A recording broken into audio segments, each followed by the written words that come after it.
都不知道你是站在那一边的。我周家无福，你任家不也损失了？要是红林和海玲复婚，你不也跟着讨到好处？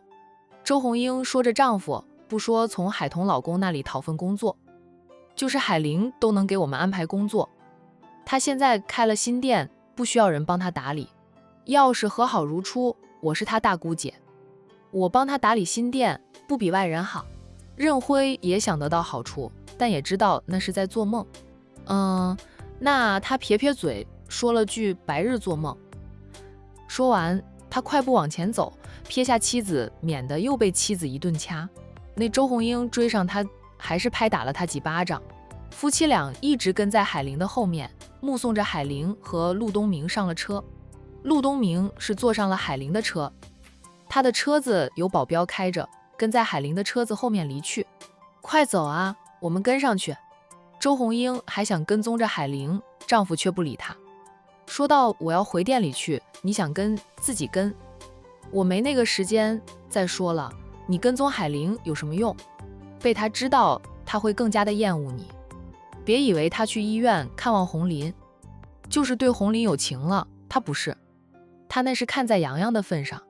如果没有洋洋，红林出事了，她大概会放鞭炮庆祝。小舅子落得今天这样的下场，那是活该呀。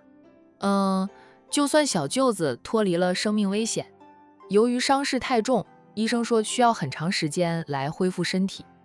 就算伤好了之后，以后也不能劳累，不能干重活。这就是背叛婚姻家庭的报应。任辉在心里吐槽了一番，最终她上了丈夫的车，跟着丈夫一起离开了医院。海玲如今是自由身，那她要和谁一起，那是她的自由。周家啊，早已无权干涉了。江城，数辆车驶到了广元大酒店门口停下来。这是乔涵的车队，保镖团很快从车上下来。他们站在乔涵的劳斯莱斯前，等着乔涵下车。就站在酒店门口的人一致地看着下车的乔涵。乔涵下车后呢，留意到酒店门口那么多人，还都看着他，心下狐疑，他怎么了？哇，还是战浩宇那块牛皮糖又制造了什么？乔涵呢，赶紧四处张望，生怕看到那张让他气恨不已的俊脸，却在张望的时候，看到了斜对面的丰泽大酒店，前面垂挂着很多大红色的条幅，上面都写着很多大字。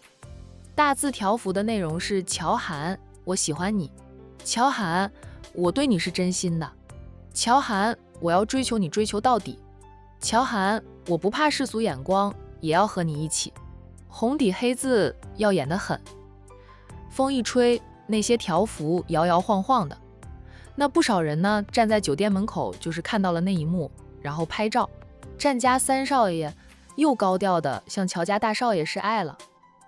当初战浩宇在乔氏集团门口摆下大片的花海示爱，很多人没有看到花海，大都是通过别人发的相片或者视频，才能看到那浪漫的场景。今天呢，战浩宇在自家酒店前面吊着那么多的大条幅，字眼那么多，只要路过的人都能看到啊。就乔涵还无法在第一时间把那些条幅扯下来，那是悬挂在丰泽酒店前面的，未经战浩宇同意，他就算找过去，也无法让丰泽酒店的人把这条幅扯下来。乔涵的脸黑了又黑，一个上午战浩宇都没有露面，他还以为能安静了呢，就谁知道他又制造出更轰动的事情来。得了，等会儿江城的头条热搜又成了他乔涵。乔涵是真的不愿意占用公共资源的，无奈他和战浩宇的身份，那注定了有点风吹草动，他都会成为热搜的主角。网友们都跟着两个人的进展呢，经常在问战三少爷追到乔大少爷了吗？两个人若是真的在一起了，会不会打破世俗的目光，办一场盛大的婚礼？两个人都那么帅，那么有钱，太可惜了，多少女人哭倒在厕所里啊！乔涵往酒店而入，保镖团跟着他，也拦着其他人想接近他。至于大家对着他拍照的是保镖团，还真拦不住。乔涵已经不在乎别人对着他拍照了。走了几步，乔涵停下来，旋身就走，走向斜对面的丰泽酒店。去了之后，乔涵的脸更黑了，因为战浩宇还在丰泽酒店门口的正中央摆下了大片的花海，又是用众多的花朵拼成了一句话：乔涵，我爱你。这是不是战浩宇的真心话？不知道，反正他就是让人帮他用花朵拼出了这样一句话。爱或许还没有爱，不过感兴趣却是真的。有兴趣了，离爱也不远了。战三少爷最终还是跳进了他奶奶为他挖好的大坑里。乔涵看到这么大片的花海，冷着脸吩咐保镖团把这些花都砸了。乔涵，别砸啊！战浩宇从酒店里走出来，一身白色西装的他帅气非凡，就如同童话里走出来的白马王子一样。他一声低喝，乔家保镖便不动了。乔家保镖都知道自家先生和太太很喜欢战家三少爷，保镖们都不解战三少爷公开追求大少爷。先生和太太按理应该是生气的，但他们非但没有生气，反而对战三少爷很好，也不管战三少爷对自家大少爷的纠缠。是先生和太太过于开明，觉得同性恋也没什么，还是其他原因？这不仅是保镖团不解，整个江城的人都不解。那乔董夫妻俩的反应及态度，着实让人百思不得其解。乔涵，这些花都是我让人从管城空运过来的，是我悠悠山庄的园丁苦心培育出来的玫瑰花，你砸了呀，就等于是砸了他们的心血。战浩宇大步走到乔涵的面前，黑眸灼灼地锁着乔涵俊俏的脸，笑道：你不觉得这些花堆在一起很漂亮吗？路过的人都忍不住拍几张相片发朋友圈，你要不要也拍几张？哎，这可是我为了你特意推出来的花海。乔涵冷冷地道：战浩宇，你能不能不要老是搞出这么大动静来？我就是要搞出这么大动静来，让所有人都知道我对你是真心的，是真的喜欢你，真的追求你，不管你接不按受我，我都不会放弃的。哎，老天爷，你赶紧劈一道响雷，把这货劈了吧。乔涵，感动吗？这些条幅写的内容都是我的真心话，我对你是真心的。战浩宇就含情脉脉地看着他。乔涵转身想走，走了2步又停下来，扭头对战浩宇说道：那些条幅取下来了。干嘛取下来？那是我对你的爱意，是我想对你说的话。我对你说的时候，你听不进去，那就挂在这里。你天天看到，说不定就能往心里去了。乔涵瞪着他良久，再次转身离开。他是拿这个男人没办法，太不要脸了。这战家是怎么教出这么不要脸的人来的？乔涵，战浩宇很快就追上来，并伸手拉住他。乔家的保镖是想拦又不敢拦，他们试过战浩宇的身手，知道这个男人的拳脚功夫很厉害。那真拦的话，怕是也拦不住。而且他们看出来，大少爷对战浩宇虽然无语至极，其实也没有跟战浩宇较真。先生和太太又很喜欢战浩宇。乔涵用力地甩开了战浩宇的手，冷着俊脸说道：战总，请自重，你除了会说这句话，还能说第2句吗？战浩宇笑眯眯的：你说了，我们都是男人，男人拉拉男人的手有什么？谁也不占谁的便宜。你来都来了，留下来吃饭，我请你吃饭。乔涵冷冷的拒绝：不必啊，我一个人吃饭吃得不香，一起吃吧，我点你最爱吃的菜吧。说着，战浩宇再次去拉乔涵，乔涵又避开他的手，但很快就被他霸道又无耻地拉住了。他硬拉着他往酒店而回，乔涵被逼着跟他走，边走边低声命令着他：战浩宇，你放手，我就不放，有本事的你把我打趴下，你敢对我动手，那我就去向乔叔和阿姨告状，说你欺负我。乔涵脸都绿了，他居然说去找他的父母告状，乔涵知道他真的会那样做的，这个男人不要脸到极点啊！就哄好了他爸妈，就像拿到了尚方宝剑一样。我自己会走，你松手啦！我一松手你就跑了，你得答应我。我松手后你跟着我去吃饭，不能跑。要是你跑了，我就搬去你家里住，天天在你家里吃，在你家里住。反正乔叔和阿姨很喜欢我。乔涵忍不住低吼：战浩宇，你能不能要点脸啊？我大哥传下来的经典语录，追妻不要脸。战印是我传的吗？好像是奶奶跟他说的吧。说追妻的时候要脸做什么？要脸就追不到妻了。战浩宇扭头看着乔涵笑，眼底全是戏谑。乔涵，你气急败坏的时候很好玩呀。从他公开表示要追求他的时候，他的反应就让他觉得这件事有趣极了。要是乔涵一点反应都没有，他早就放弃了。他对木头不感兴趣。还好，乔涵不是木头人。战浩宇，后面忽然传来一声大叫。战浩宇和乔涵都停了下来，两个人扭头看向那个叫喊着战浩宇名字的人。只见他气势汹汹地走进来，气势汹汹地走到战浩宇的面前，就是一巴掌拍向战浩宇拉着乔涵的手。是凤若，他收到消息，知道战浩宇在丰泽酒店挂起了条幅，又高调地向乔涵示爱，立即赶到现场看究竟。结果看到战浩宇无耻地强行拉着乔涵进酒店，他的男神却碍于战浩宇的身份，不敢对战浩宇怎么样。凤若那个气啊，忍不住大吼一声，那就开始美女救男神了。反正他现在不是凤家的接班人了，对乔涵的暗恋呢，也不必再藏着掖着，就公开了怎么着？战浩宇是个男人，都敢公开追求他的男神，他怕什么？凤若虽说也练过一点拳脚功夫，不过是三脚猫的功夫，一巴掌的力道对于普通人来说挺大的。但对于战浩宇这种真正的练家子，就如同瘙痒一样，不仅拍不开战浩宇拉着乔涵的手，还被战浩宇唤来了保安，把这个女人给我轰出去。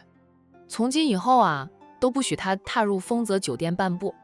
立即有保安过来要架起凤若，凤若避开保安们，厉声高喊：战浩宇，你敢这样对我？我是凤家的二小姐，别人怕你战浩宇，我可不怕你。有本事的你就和我们公平竞争呀！你这样对乔少用强的算什么本事？战浩宇示意保安暂停动作，他呵呵地笑。凤家二小姐算什么东西？你真是凤家二小姐吗？也不看看凤氏族人还认不认你这个凤家千金？你要是凤晴小姐，我还会给你几分颜面。人家好歹是真正的凤氏千金，凤家的接班人，以后来头不见低头见的。你这个冒牌货，我还真不放在眼里。我也不需要谁怕我，我做我想做的事，与你们何干？公平竞争啊！凤若小姐说话真是好笑，这个世界上哪有公平可言？还有啊，你哪只眼睛看到我对乔涵用强的了？我一扒他衣服，二不扒他裤子，更没有亲他搂他抱他，怎么就对他用强的了？倒是你凤若小姐，有本事的就把乔涵从我身边抢过去啊！抢不走就不要在我面前嚷嚷，把他给我轰出去。真是什么阿猫阿狗也敢在我战浩宇面前指手画脚了。凤若算哪根葱了？占了凤晴身份20几年，在凤晴回归凤家后，凤若还老是想欺负凤晴，更是不死心，在背后搞小动作，想夺得凤家家主之位。就对付这种女人，战浩宇是一点脸面都不给的。凤家主在他战浩宇面前都还得礼让3分呢。战浩宇对凤晴这个正牌凤千金还会给几分脸面，因为他家乔涵欣赏凤晴。丰泽酒店的保安立即强行架起凤若，把他轰出了丰泽酒店。这一幕落在众人的眼里，再被人传到媒体人的耳里，那自然又是一起八卦新闻啊。八卦新闻的内容是战浩宇和凤家二小姐为了乔大少爷争风吃醋，大打出手，并配上凤若狠狠一巴掌拍响。战浩宇拉着乔涵的手的相片，最后就是凤家二小姐在气势上遭到了战浩宇的碾压，最后被丰泽酒店的保安轰出去了。而乔大少爷落在了战浩宇的手里，任由战浩宇蹂躏。这些八卦新闻传遍了整个江城，那些爱慕乔涵的女人们，真的是个个都对战浩宇咬牙切齿的，大家都联合起来想对付战浩宇。无奈他们背后的家族都警告他们不要招惹战浩宇。战浩宇那是一头笑眯眯的笑面虎，笑着吃人不吐骨的，他们连手都不会是战浩宇的对手。豪华的雅间里，那张可以坐下10几个人的大圆桌前，却只坐了战浩宇和乔涵2个人。那大圆桌上呢，也没有摆着山珍海味啊，只摆了6菜1汤，还有2瓶名酒。乔家的保镖在隔壁的房间用餐，那自然是战浩宇请客，那是保护他未婚妻的人，他岂会亏待？乔涵，尝尝这些菜，都是我亲自下厨为你烧的。战浩宇边给乔涵盛了1碗汤，边邀功的道：“我已经很久没有为谁下过厨了。”乔涵就嘴角抽了抽，说道：“那我还真是荣幸呀，能吃到战浩宇亲自下厨烧的菜。你的确是很荣幸，我跟你说呀，我爸妈都很少有机会吃到我做的菜，也就是我奶奶想过过嘴瘾的时候，我才会上岗上线。我们家兄弟9个都会烧菜做饭，那是被我奶奶逼的，就连我大哥的厨艺都是极好的。他当初隐瞒身份骗我大嫂的时候，就经常承包了做饭的。”乔涵看着他，不用看我，我还是那么帅，也不用在乎别人怎么看我们，我们是什么情况，你我心知肚明。他的意思是，他知道他是个女人，他也知道他不是真男人吧？他们心知肚明。来，尝尝我熬的汤，好不好喝，合不合你胃口呀？战浩宇把盛好的那碗汤放到了乔涵的面前。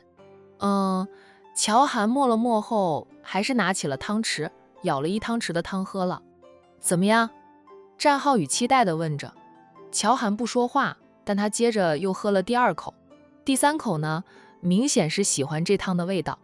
战浩宇眼底有着笑意，他亲自下厨，就不信养不熟乔涵的胃。他那天陪着乔董去钓鱼，当天晚上就给乔董烤鱼吃，乔董也把乔涵姐弟俩叫回去一起吃烧烤。那个晚上，乔家一家4口都吃到撑了。乔董夫妻俩连连夸战浩宇烤的鱼很好吃。乔轩也跟战浩宇说，如果战浩宇再陪着他爸去钓鱼，一定要跟他说他也要去钓鱼，多钓点鱼就能多吃点烤鱼。乔涵虽然不说什么，从他吃了不少来看，战浩宇可以肯定乔涵也是喜欢的。乔董刚才微信上呼叫他下午又一起去钓鱼了，你刚才那样说凤若，只会加剧他和凤晴的矛盾。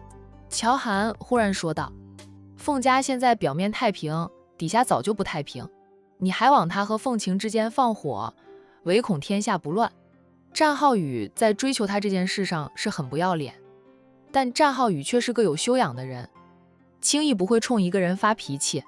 宴会那个晚上，他舌战众情敌的时候都没有口吐芬芳，这让众情敌觉得这个男人很厉害，却又恼不起来。面对凤若，他突然就像变了一个人似的。战浩宇呵呵地笑了2声，就算我不往他们之间点火，他们也不会平静。那晚在宴会上，我就看出来了，凤晴在凤家是被他的亲人孤立的，他们都站在凤若那一边。凤家主对凤晴这个亲生女儿看似也不疼爱，但该给凤晴的权利他都给了，就看凤晴能不能抓牢了。凤家主在感情天秤上自是疼爱凤若多一点，毕竟这个女儿是在他身边长大的，那他又不知道女儿被调包了，一直当成亲生女儿来养。但理智上，凤家主是站在亲生女儿这一边的，凤氏家族的家主之位绝对不会传给外人的。凤家主的儿子儿媳们也在点火，盼着真假千金争斗，最好就是两败俱伤，他们看看能不能捡漏了。战浩宇想到大哥告诉他，大嫂去向商太太求证过了，商太太带着妹妹被送进孤儿院时才8岁大，对亲生家庭的事没有事事都记得，但有些事还是记得清楚的。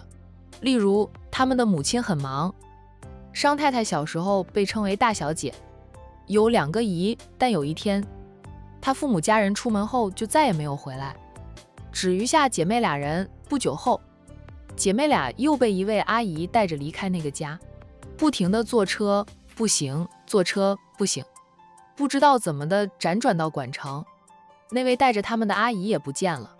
姐妹俩一个8岁，一个4岁，都没有生存能力，最后被好心人送入了管城的孤儿院。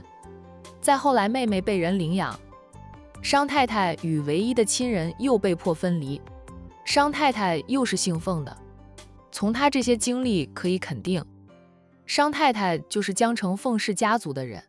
江城这边流传着现任凤家主害死了长姐和妹妹，才坐上家主之位的。那凤家主既是商太太的2姨，又是商太太的仇人，那商太太的仇人自然也是海童的仇人了。海童可是战家的大少奶奶，战浩宇这些当小叔子的都很尊敬长嫂，很自然就站在大嫂这一边，就巴不得凤氏家族内斗不断。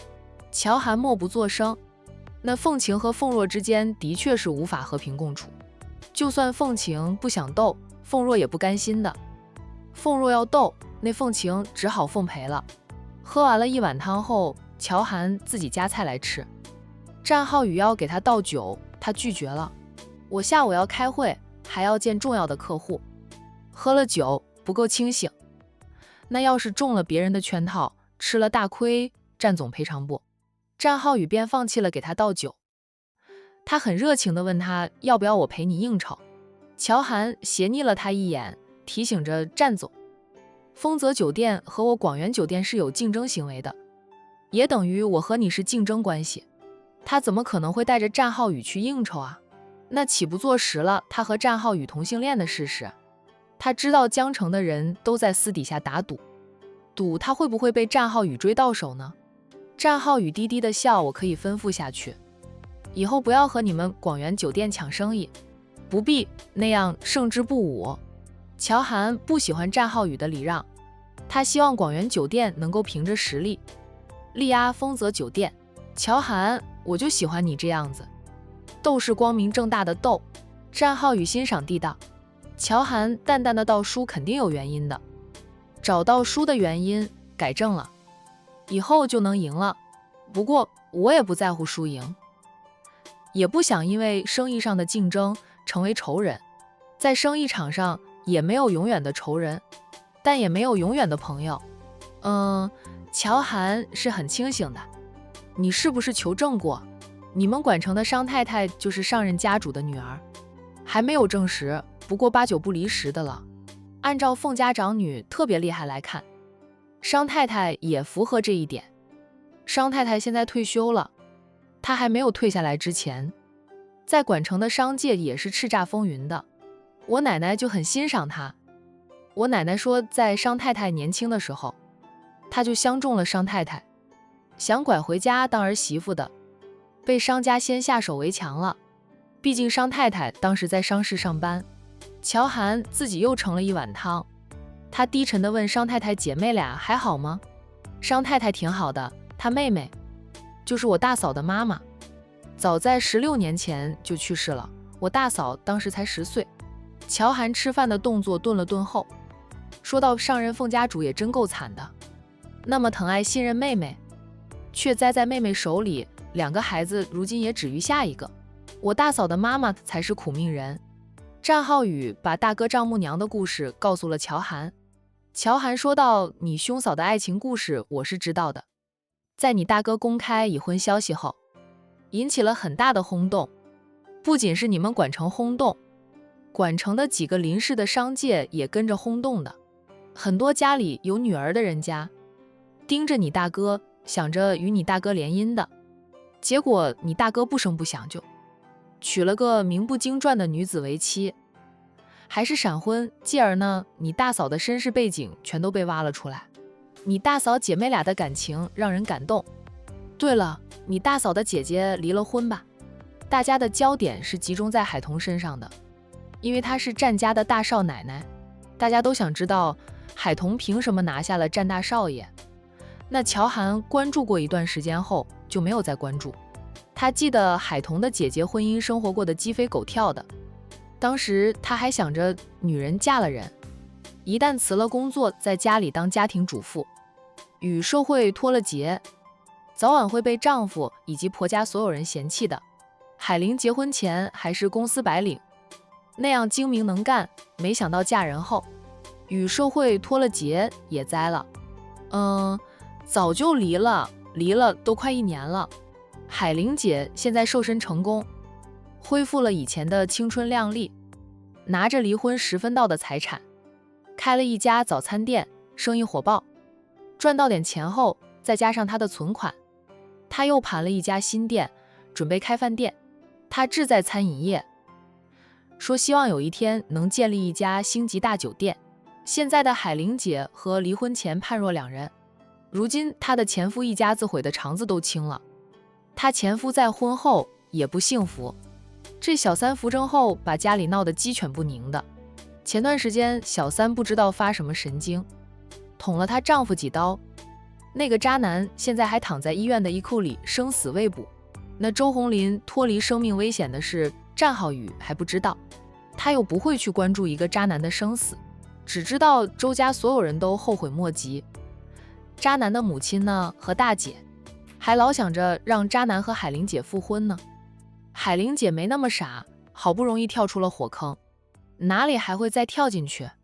他们后悔不过是看到海玲姐离婚后的日子越过越好。那个小三转正后虽和渣男结了婚，但没有生下一儿半女，本来怀了孕的，后来自己摔跤就流产了。这些都是报应。我以前总听人说善有善报，恶有恶报，不是不报，时辰未到。我总觉得那是说说而已，真有那么多的报应，就不会有那么多的人做坏事了。看到周家的下场，我信了，真是报应呀。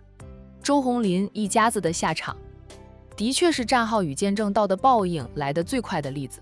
乔涵听了后都觉得大快人心，他说到离婚离得好呀，我都怕海玲小姐为了孩子容忍着，不想离婚呢。很多夫妻在男方出轨后，女方为了让孩子有个完整的家，都是忍气吞声的，我就看不得这样的结果。会出轨的男人，说明他对你已经有了嫌弃，甚至没有了感情，你哭闹只会让他更加的厌烦你，还不如还他自由。不过离婚一定要争取到自己的合法权益，不能便宜了渣男贱女。海玲小姐的儿子判给了谁？洋洋的抚养权给了海玲姐。说实话的，海玲姐离婚时，如果没有我大哥的施压，海玲姐可能需要打离婚官司，还不定能平分到婚后财产。那个渣男瞒着海玲姐，存了一大笔钱在他爸名下的。乔涵默了默后说道，这个倒是，喊着男女平等的口号喊了几十年，但女性在社会上依旧受到很多不公平的对待。很多女性要离婚，往往会被男方算计的净身出户，失去孩子的抚养权。现在这个社会的婚姻状况，让女性望婚生位，所以越来越多的人不想嫁人生子，还是当男人好呀。这也是他不愿意恢复女人身份的原因。那也不能一竹竿打翻一船人，优秀正直不会出轨的男人还是有很多的。例如我就是那种优秀正直又不会出轨，一心一意对待自己妻子的好男人之一。乔涵看了他2眼，不想笑的却又忍不住笑了。这家伙就是脸皮厚，什么时候都不忘自夸一番。战总，吃饭了，再不吃，饭菜都凉了就不好吃。乔涵笑着提醒他一句，不要顾着说话，也要填饱肚子。战浩宇笑嘻嘻的，是不是心疼我饿肚子呀？就知道你是面冷心软的。你其实很欣赏我的是不是？乔涵，你要做个诚实的人呀。欣赏我就光明正大的欣赏，不要藏着掖着了。乔涵也不生气，他说道：虽然你很讨厌，脸皮厚的像城墙，也不要脸到极点，更是扰乱了我平静的生活。不得不承认，我是真欣赏你的能力，不只是你，你们战家的男儿我都欣赏。战浩宇顿时乐呵呵的，他说道：乔涵，你有眼光，我们战家男儿都很优秀，绝对与渣男不沾边的，你都欣赏我们没事，不过我还是希望你多欣赏欣赏我哈。乔涵看着他，忽然问他：战浩宇，你奶奶给你选的妻子人选是不是我？那这个问题乔涵也想了一段时间，那他觉得只有这个可能，战家的人反应才是一致的，还有就是战浩宇轻易就知道她是女人这件事也是古怪的很，说战浩宇眼神特别厉，一见他就知道她是个女人。他是不相信的，因为他和战浩宇相处的时间并不长，战浩宇再聪明也没有火眼金睛，他女扮男装20几年都没有被人发现，战浩宇怎么可能在与他有过数面之缘后就知道她是女人？若说是战老夫人发现的，还是有可能的。老太太年轻时厉害得很，打听消息那是一流的。现在的管城、苏家都还经常会向老太太请教一些问题，就是不知道老太太是什么时候盯上她的，又是怎么发现她是个女人的。战浩宇给她夹了一筷子的菜，反问她：你为什么会这样认为？那我就不能是喜欢你才接近你、追求你吗？你家中长辈在开明，也是很难接受你是个同性恋的事实。你纠缠我的事，闹得江城和管城两城风雨，你家中长辈都没有出面阻止，还任由你纠缠我，这就是不正常的。我也联系过你奶奶，但是战奶奶回我一句：浩宇没有告诉你吗？那话里有话。我想了几天，只有一个可能，就是你奶奶给你定的这妻子人选是我，对不对？战浩宇笑：乔涵，你咋这么聪明呢？一点都不好玩啊。果然如此。乔涵在心里叹口气，栽在战老太太手里，他认了，幸好不是栽在战浩宇的手里。他就说嘛，战浩宇哪有火眼金睛，轻轻松松就看出她是女人身份。你奶奶为什么会盯上我啊？乔涵好奇的紧。战浩宇边吃边说道：别问我，我也不知道，我也很想知道为什么是你。我怎么了？我很差吗？乔涵本能地反驳他一句。